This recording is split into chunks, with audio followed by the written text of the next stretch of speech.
తెలంగాణ రాష్ట్రంలో నూతనంగా ఏర్పడ్డ కాంగ్రెస్ గవర్నమెంట్ గారికి మేము అపీల్ చేస్తున్నాము. తెలంగాణ రాష్ట్రంలో క్రైస్తవ ఆస్తుల పరిరక్షణ చట్టాన్ని తేవాల్సిన అవసరం ఉంది. ఎందుకంటే తెలంగాణలో క్రైస్తవ ఆస్తులన్నీ లీజుల పేరుతోని, సేల్ పేరుతోని అమ్మేయడం జరుగుతుంది. రాజశేఖర రెడ్డి గారు ఉన్నప్పుడు క్రైస్తవ ఆస్తుల సంరక్షణ చట్టాన్ని తేవడానికి ఒక సముదాయాన్ని రెడీ చేశారు. రెడీ చేసిన తర్వాత అప్పుడున్న బిషప్స్ ఎవరైతే రోమన్ క్యాథలిక్స్ వ్యవస్థలు ఉన్నారో వాళ్ళందరూ దానికి ఒప్పుకోలేరు. ఎందుకు ఒప్పుకోలేరంటే వాళ్ళ భూములు, వాళ్ళ ఆస్తులు ఎక్కడ అమ్మనివ్వరో గవర్నమెంట్ ప్రభుత్వాల అండర్లో ఉంటాయో అన్న భయంతో వాళ్ళు అమ్మనివ్వడం చేయడం లేదు. అయితే ఇప్పుడు మేము డిమాండ్ చేస్తున్నాం తెలంగాణ రాష్ట్ర ప్రభుత్వాన్ని, తెలంగాణ రాష్ట్రంలో ఫస్ట్గా మీరు క్రైస్తవులకు చేయవలసిన మేలు క్రైస్తవ ఆస్తుల సంరక్షణ చట్టాన్ని ఏర్పాటు చేయాలి. ఎలాగైతే ఎండోమెంట్ 1987లో ఎండోమెంట్ చట్టాన్ని ఏర్పాటు చేశారో, 1995లో వక్ఫ్ బోర్డు చట్టాన్ని ఏర్పాటు చేశారో, అలాగే క్రైస్తవ ఆస్తుల సంరక్షణ కోసం ఒక చట్టాన్ని ఏర్పాటు చేయండి. క్రైస్తవ ఆస్తులు అన్నీ అమ్మేయడం జరుగుతుంది. క్రైస్తవ ఆస్తులు అన్నీ ఆక్రమణకు గురవుతున్నాయి. క్రైస్తవ ఆస్తులన్నీ కబ్జాలకు గురవుతున్నాయి. ఈ చట్టాలు తేవడం ద్వారా క్రైస్తవుల సమాజానికి ప్రభుత్వాలు మేలు చేసిన వాళ్ళు అవుతారు. నేషనల్ క్రిస్టియన్ బోర్డు దీనికోసం ఇప్పటివరకు 2-3 సార్లు పిల్లు కూడా వేసింది. సుప్రీంకోర్టులో పిల్లు పెండింగ్లో ఉంది. భారత ప్రధానికి లోక్సభలో, రాజ్యసభలో మేము వినతి పత్రాలు ఇవ్వడం జరిగింది. క్రైస్తవ ఆస్తుల రక్షణ చట్టాన్ని తెలంగాణ నుంచి స్టార్ట్ చేస్తే బాగుంటుందని మేము కాంగ్రెస్ గవర్నమెంట్ని రిక్వెస్ట్ చేస్తున్నాము. అయితే గత 1966లో ఇక్కడున్న మిషనరీలు భారతదేశ వ్యాప్తం నుంచి వెళ్ళిపోయేటప్పుడు సేవ కోసమని, ఇక్కడున్న బీదల చదువుల కోసమని, ఇక్కడ ఉన్న వాళ్ళ ఆరోగ్యం కోసమని ఈ క్రైస్తవ ఆస్తులను సొసైటీ చారిటబుల్ ట్రస్ట్గా మలిపి ఇక్కడున్న చర్చిలకు, సంఘాలకు అప్పగించడం జరిగింది. కానీ వాటిని ఇక్కడున్న బిషప్స్ కానీ, ఇక్కడున్న కొంతమంది శక్తులు, రాజకీయ నాయకులు దాన్ని సొంత ఆస్తులుగా మలుచుకొని చాలా వరకు ఆక్రమణలకు గురైపోయి అమ్ముకోవడం జరుగుతుంది. కొంతమంది ట్రస్ట్ అకౌంట్ ఉంటే దాన్ని సొసైటీ అకౌంట్కి మార్చి, సొసైటీ అకౌంట్ నుంచి మళ్ళీ కంపెనీ అకౌంట్కు రిజిస్టర్ చేయించి అమ్మడం జరుగుతుంది. Saint Ann's, saint Joseph, RCM, Lutheran, ఇక్కడున్న మెననైట్, మెథడిస్టు, RCM ఈ అమ్మడం జరిగింది.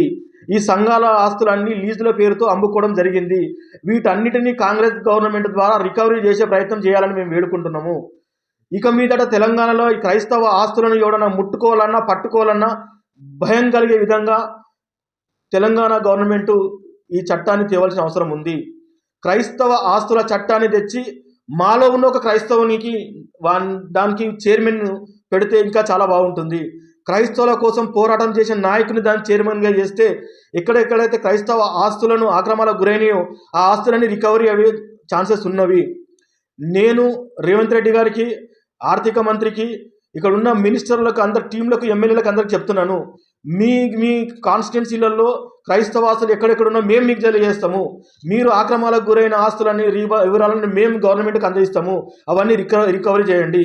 ఒక్క AELC ఆస్తులే కాదు, ప్రతి RCM ఆస్తులు కానీ, తెలుగు బాప్టిస్ట్ చర్చ్ ఆస్తులు కానీ, WME ఆస్తులు, మళ్ళీ చెప్తున్నాను, WME ఆస్తులు హైదరాబాద్ చుట్టుపక్కల తెలంగాణ ప్రాంతంలో 1,00,000 కోట్ల విలువైన ఆస్తులు ఉన్నవి. అవి మొత్తం ఆక్రమణకు గురైపోయి అమ్ముకోవడం జరిగింది. అవి ఎవరెవరు అమ్ముకున్నారో, ఎక్కడెక్కడ ఆస్తున్నాయో మొత్తం వివరాలు నేషనల్ క్రిస్టియన్ బోర్డు దగ్గర ఉన్నాయి. ఇవన్నీ మీరు రికవరీ చేయండి. పేద క్రైస్తవుల పిల్లలకు ఆరోగ్యాల కోసం, వాళ్ళ చదువుల కోసం, వాళ్ళ బాగోగుల కోసం మీరు వాటిని ఉపయోగించండి. ప్రభుత్వాలు చట్టాలు చేస్తే అవి రక్షణగా ఉంటాయి ప్రభుత్వ ఆస్తులు. కాబట్టి తెలంగాణ గవర్నమెంట్కి మళ్ళీ మేము విన్నపిస్తున్నాం, రిక్వెస్ట్ చేస్తున్నాం, అపీల్ చేస్తున్నాము. తెలంగాణ రాష్ట్రంలో మీ ద్వారా మా క్రైస్తవులకు న్యాయం చేయవలసి వస్తే మొదటిగా తెలంగాణ క్రైస్తవ ఆస్తుల సంరక్షణ చట్టాన్ని ఏర్పాటు చేయాలని మేము కోరుకుంటున్నాము. అదేవిధంగా తెలంగాణలో ఏర్పాటు చేయబోయే క్రైస్తవ భవన్ని కానీ, తెలంగాణ క్రైస్తవులకు చాలాసార్లు మేము ఎన్నో గవర్నమెంట్కి అప్పీల్ చేసినాము. మాకు సమాధిలో తోటలు లేవు, మాకు గ్రే యార్డ్స్ లేవు అని చెప్పాము. ఎవరు ఇవ్వలేదు. ఇలాంటి ఆక్రమణలకు గురైన స్థలాలు తీసినా కనీసం మా గ్రే యార్డ్స్కి ఇవ్వండి.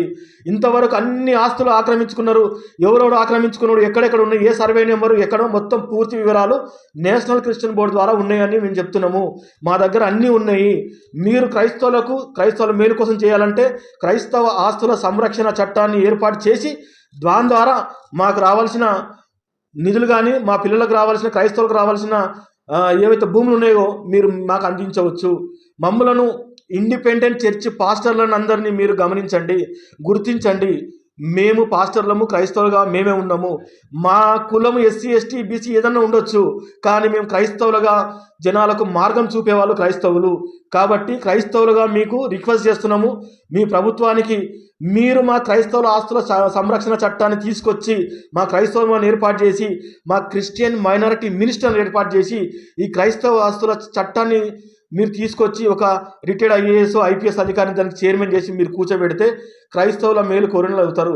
కాబట్టి తక్షణమే మేము డిమాండ్ చేస్తున్నాము, ఈ పార్లమెంట్ సెక్షన్ లోపల క్రైస్తవ ఆస్తుల చట్టాన్ని ఎమర్జెన్సీగా మీరు తీసుకురావాల్సిన అవసరం ఉంది. క్రైస్తవ ఆస్తులు కాపాడవలసిన అవసరం ఉందని మీడియా ముఖంగా తెలియజేస్తున్నాం.